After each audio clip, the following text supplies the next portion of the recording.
ವಿಡಿಯೋದಲ್ಲಿ department HODs internal assessment ಮತ್ತೆ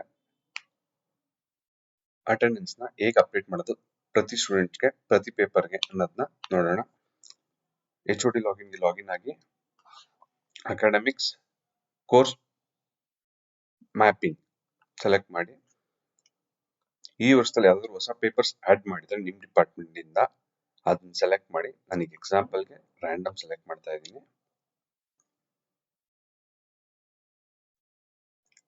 view ಮಾಡಿ ಸೆಲೆಕ್ಟ್ ಮಾಡಿ ಯಾವ ಪೇಪರ್ ಇದೆ, ಆಮೇಲೆ ಮ್ಯಾಪ್ ಕ್ಲಿಕ್ ಮಾಡಿ. ಹೊಸ ಪೇಪರ್ ಇದ್ರೆ ಮಾತ್ರ ಮಾಡಿ, ಇಲ್ಲ ಅಂತ ಅಂದ್ರೆ ಡೈರೆಕ್ಟ್ ಕೋರ್ಸ್ ಪ್ಲಾನ್ ಹೋಗಿ, ಅಕಾಡೆಮಿಕ್ಸ್ ಕೋರ್ಸ್ ಪ್ಲಾನ್. ಸೊ ಹೊಸ ಪೇಪರ್ಸ್ ಇಲ್ಲ ಅಂತಂದ್ರೆ ಇಂಟರ್ನಲ್ ಅಸೆಸ್ಮೆಂಟ್ ಪ್ಲಾನ್ ಮಾಡೋ ರಿಕ್ವೈರ್ಮೆಂಟ್ ಇಲ್ಲ. ಹೊಸ ಪೇಪರ್ ಇದ್ರೆ ಮಾತ್ರ ಇಂಟರ್ನಲ್ ಅಸೆಸ್ಮೆಂಟ್ ಪ್ಲಾನ್ ಮಾಡಬೇಕು. ಸೊ ಇದನ್ನ ಕ್ಲಿಕ್ ಮಾಡಿ ಇಂಟರ್ನಲ್ ಅಸೆಸ್ಮೆಂಟ್ ಪ್ಲಾನ್. ಈಗ ಇದು ಈ ಪೇಪರ್ ಆಲ್ರೆಡಿ ಎಕ್ಸಿಸ್ಟಿಂಗ್ ಇದೆ, ಇಲ್ಲಿ ಸೆಲೆಕ್ಟ್ ಮಾಡಬೇಕು. C1 ಯಾವ ಅಸೆಸ್ಮೆಂಟ್ ಟೈಪ್ ಮಾಡ್ತಾ ಇದೀರಾ, ಅದಕ್ಕೆ ಎಷ್ಟು ಮಾರ್ಕ್ಸ್ ಕೊಡ್ತಾ ಇದೀರಾ ಅಂತ ಎಂಟ್ರಿ ಮಾಡಿ ಆಡ್ ಮಾಡ್ತಾ ಹೋಗ್ಬೇಕು. ಈ ಪಾರ್ಟ್ ಕಂಪ್ಲೀಟ್ ಮಾಡಿ ಸಬ್ಮಿಟ್ ಅಂತ ಆದ್ಮೇಲಿಂದ ನೆಕ್ಸ್ಟ್ ಅಸೆಸ್ಮೆಂಟ್ ಮಾರ್ಕ್ಸ್ ಮತ್ತೆ ಅಟೆಂಡೆನ್ಸ್ ನ ಅಪ್ಡೇಟ್ ಮಾಡೋಕ್ಕಾಗುತ್ತೆ ಸ್ಟೂಡೆಂಟ್ಸ್ಗೆ. So next assessment marks select ಮಾಡಿ. ಈ component C1 C2 component previous define ಮಾಡಿರ್ತೀರಾ ಯಾವ್ಯಾವ್ದು ಎಷ್ಟು ಮಾರ್ಕ್ಸ್ಗೆ ಅಂತ. ಸೊ ನೆಕ್ಸ್ಟ್ ಈ ಡ್ರಾಪ್ ಡೌನ್ ಅಲ್ಲಿ ನಿಮ್ಗೆ ಎಲ್ಲಾ ಸ್ಟೂಡೆಂಟ್ಸ್ ವಿಸಿಬಲ್ ಇರ್ತಾರೆ.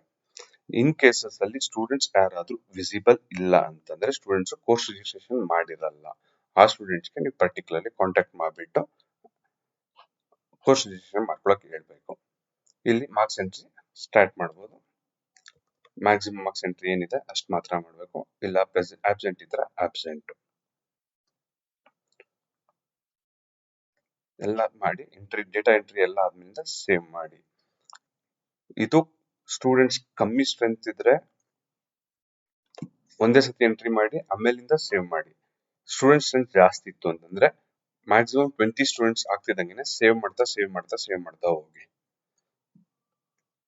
ಇದು ಇಂಟರ್ನಲ್ ಅಸೆಸ್ಮೆಂಟ್ ಅಟೆಂಡೆನ್ಸ್ಗೆ